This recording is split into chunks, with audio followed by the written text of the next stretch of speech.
everybody, welcome back to the journey of my YouTube channel, and welcome back to my series on sequels and whether or not they are better than the originals. I haven't made one of these videos in quite a while. I haven't read as many sequels recently, so I think that's the main reason. But recently I have read a few sequels that are not only sequels to a book, but are actually parts of sequel series to another series of books. So today I'm starting a mini series that might turn into a longer series within the series about sequel series and whether those series as a whole are better than their original series or not. And I would definitely love to hear from you guys about more series that even work like this. I'm not aware of a huge number of sequel series, so if this is a topic that you find interesting and you've read some of these, please let me know about more of them because now I'm getting kind of interested in it. After all, if you've watched my introduction video to this series, you know that I really have a thing for sequels. And to kick this series off, of course, what better series to talk about than Mistborn, since The Lost Metal is coming out at the time of this filming next week. By the time I have this video posted, it will probably be the week of The Lost Metal coming out. And The Lost Metal, in case you don't know, is book 4 in the Wax and Wayne series, which is Era 2 of the wider Mistborn series. So today I'm going to be talking about these guys and about whether or not the sequel series, these three, is actually better than the original books. So let's start with Mistborn Era 1, of course, and the pros for this series. So obviously one of the biggest positive points for this series is the world building. I think we all know that. It's not stereotypical fantasy world building. It is not medieval fantasy. It doesn't feel medieval at all. I like to describe it as dystopian, post-apocalyptic civil war plus magic. You can let me know if you agree with that assessment of the world building or not. But I think if you've read this book and if you think about it for a minute, I think you'll come to see why I say civil war. I mean, with the slaves versus the richer people, and with this very 1800s industrial revolution kind of aesthetic, it's very unique for a fantasy book. And similarly, it uses a lot of fantasy tropes, but usually in pretty interesting ways, and usually in ways that subvert expectations, especially by the end of the series. By the time we get to this one, pretty much all of the fantasy tropes have been a little bit destroyed. So if you like fantasy tropes, kind of, but you're kind of tired of them at the same time, that's probably something that you're really going to enjoy and be excited about. Also, of course, going back to the world building for a second, there's the magic system with the metals. I remember the first time that I vaguely heard about this series and that people like swallow metals to do magic, and I was like, okay, that's really weird. But it's less weird when you actually read it, and it's like not even up for debate that this is one of the most consistent and interesting, especially hard magic systems. I mean, Brandon Sanderson like invented the term hard magic, or at least popularized it, and this just is the series of the hard magic. If that's what you like in a fantasy book, then this is pretty much the best example of how it's done. My favorite thing about the series is probably Elend. Just his arc from beginning to end is pretty amazing. If you look at the first time that you see him in the series versus the last time that you see him in this series, just the difference and the growth is pretty incredible. I really liked that journey. Also, Zane is potentially my second favorite character. I just kind of wish that there had been even more content with him in it because I found him really interesting. And then, of course, there are just the twists. I mean, there are twists in here that you just do not see coming from the beginning. There are some things that from reading the first book, it's probably not humanly possible to predict them, even though there are clues in there, and there are just so many of these twists. I'm going to talk about this more later. I really need to reread this series just because you cannot get everything on the first read because you don't have all the information. You have enough to follow the story, but you don't have enough to fully appreciate all that's going on. There are so many pieces that show up early in the book, and then you don't find out why they're important for such a long time, which of course just makes for a very interesting reading experience and a very shocking reading experience several times. There are things that happen where you just stop and you're like, that didn't just happen though, and you have to like reread it 3 times and be like, yeah, it did. Let's talk about cons of Era 1 though, which I'm not holding this book up because it has more cons. This is actually my favorite book of the series, believe it or not, but I just wanted to hold up a different book now and kind of rotate these around. But as for the downsides of Era 1, going back to the twists, sometimes the twists actually kind of bugged me more than made me happy, I guess. Not that all of them are supposed to make you happy, but sometimes I didn't feel super satisfied just because I felt like the twists sometimes kind of betrayed my emotional connection to something or subverted my moral expectations for something so much that I just kind of found it unpleasant. And I think that is actually the point for some of these, that it's supposed to make you uncomfortable. It's supposed to make you rethink everything that you thought about it. And I think that can be done well, but just the particular ways in which it was done sometimes in this series just kind of annoyed me. And maybe initially I'd be like, oh, that was exciting. But then after I thought about it a little while, I was like, well, what do we do with the rest of the story now? Like sometimes it just took the story in a very different direction from what I expected and kind of wanted it to be. So again, that might be mostly reader problem where I just didn't have the right expectations. I really think if I reread this knowing what is going to happen, and if I set up my expectations accordingly, then I might be able to appreciate things some more. But especially by the last book in the series, there were just so many twists that I felt like the storyline from the first book was getting lost a little bit. I felt like I wasn't even reading the same story anymore just because the twists had changed so much of what was going on. And I'd been reading the story for Vin and Ellen and their relationships with people and those characters, and I felt like they, and especially Vin herself, started kind of getting drowned under all of these new world building details and plot reveals. And it just sort of felt like it had spun off the rails a little bit from what it was at the beginning. So, again, maybe I just wasn't really prepared for as much change in the story as I should have been. But it definitely threw me off by the end. And I kept thinking, maybe the end is going to resolve all this, and the final climax, I'll feel satisfied with all of it. And then the final climax actually ended up really annoying me, and I have a big beef with how it ends. And maybe again, that's just because I don't want to accept a few things that happened. Maybe they were best for the story, but I don't know. I've talked over the ending with several people and I still have not come to peace with it. So maybe when I reread it, I will come to peace with it, but it has not really happened yet. I have gotten some more perspective on it. I've become more accepting of it, but it still just doesn't sit quite right with me, but maybe I just enjoy picking that bone. Okay, moving on to Era 2, which this is not, but I have just been reading Era 2 as ebooks, and I haven't held up this book yet. So here you go.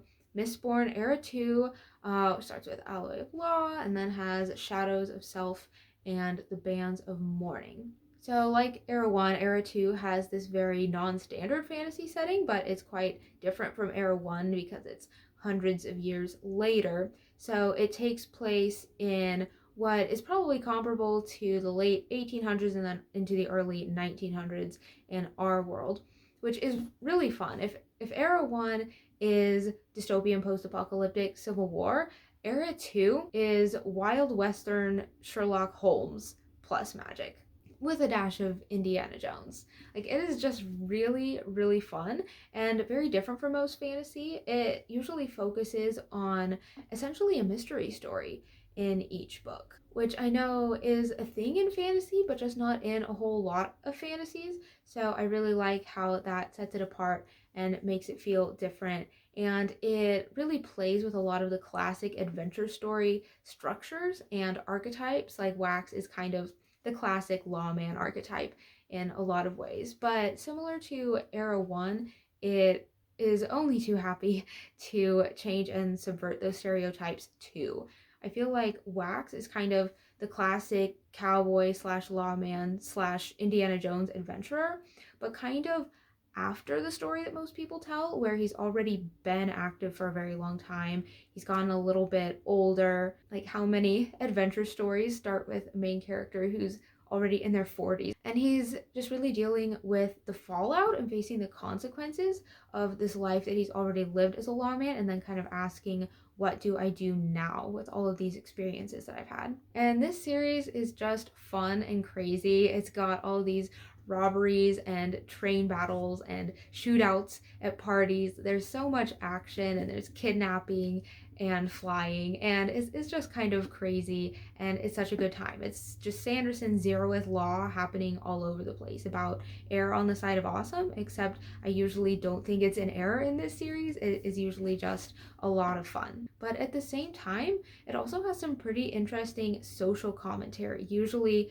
through Marcy's stats that she shares about the majority of criminals do this, or the majority of people in this situation will or won't become criminals, which could feel like just sort of boring throwaway facts, but I actually think all of those statistics are really interesting. I'm assuming that these reflect real world statistics, at least. I'm pretty sure Brandon Sanderson wouldn't just make these numbers up off of the top of his head. And it's actually pretty fascinating to see what the series communicates about really how our society became how it is today, because it's taking place in this time where the society is really shifting from being more rural and traditional into having technology, into having cars, moving toward having planes and electricity and skyscrapers. And it's just really interesting to think through how that transition worked in our world and the effects that it had on individual people and also on society as a whole. And I felt like that's a whole element that wasn't so much present in Era 1 of Mistborn. There are some interesting statistics and, studies of humanity and everything, but I didn't see as much of the question really of why is our society today the way that it is, as much as I saw in Era 2. That wasn't something that I was expecting to get out of Era 2, so I have definitely been enjoying that. I've also liked the twists a little bit better for the most part in Era 2. They haven't made me angry like some of the ones in Era 1 did. And again, some of that anger in Era 1 is like the enjoyable kind of anger that you want to have as a reader, but sometimes it really did make me feel like, was that actually the right twist for the story? Sometimes I felt like it was just going for a big shocking twist rather than what was actually the most satisfying and resonant. So I haven't really felt that way in Era 2. But to transition into the cons of Era 2, and I'm out of new books, so I'm just holding up the box now. While I haven't found the twists to be frustrating like I did in Era 1 sometimes, I've actually found them more predictable. There have been a couple twists that I have actually called ahead of time, which super surprised me, because usually in Sanderson books, like, I think I know what the twist is going to be and then I'm dead wrong.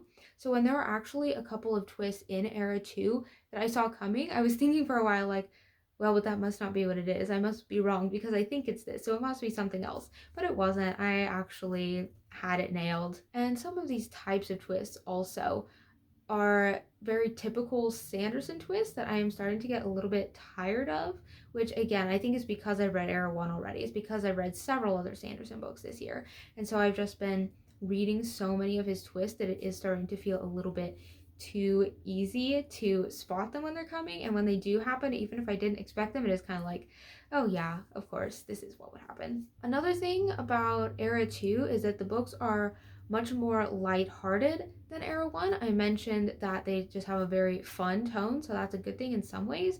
But I also felt like in some spots, especially in Alloy of Law and then also somewhat in Shadows of Self, the character arc moments tended to get a little bit sacrificed for the action scenes. I especially felt like in Alloy of Law, I just really expected Wax's character arc to dig a little bit deeper, because the villains were presenting some interesting questions, and I didn't feel like Wax internalized and wrestled with them as much as I expected him to do. So just in general, I felt like this series has really focused on the fun, crazy adventure, which has been really entertaining, but it has kind of meant that we haven't gotten character arcs that are quite as deep and thought through as in Era 1. Like in Bands of Mourning, there were some interesting questions to think through for sure, but I felt like we kind of got that far before there were quite as many moral dilemmas that were really just getting the coverage and the page time and the character introspection that I was expecting.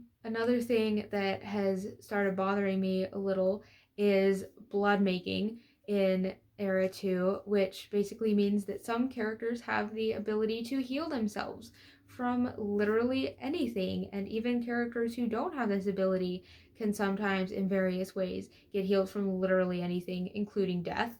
And I don't even feel like it's a spoiler to say that a bunch of people get healed from a bunch of things, because it just happens everywhere. It happens all over the place. You will not read this series very long without coming across people who get healed from impossible things that should have killed them. And so it just turns into this very intense form of plot armor, which could be worse because I feel like it specifically calls out the fact that it's plot armor, but it still is some of the thickest plot armor that I have ever seen, especially around Wayne, since he is a Bloodmaker. Again, not a spoiler, it shows up really quickly. And I'm not saying that nobody dies or gets injured in these books, because they do, but there are just so many injuries and deaths that realistically feel like they should have been a problem, and then they're just not.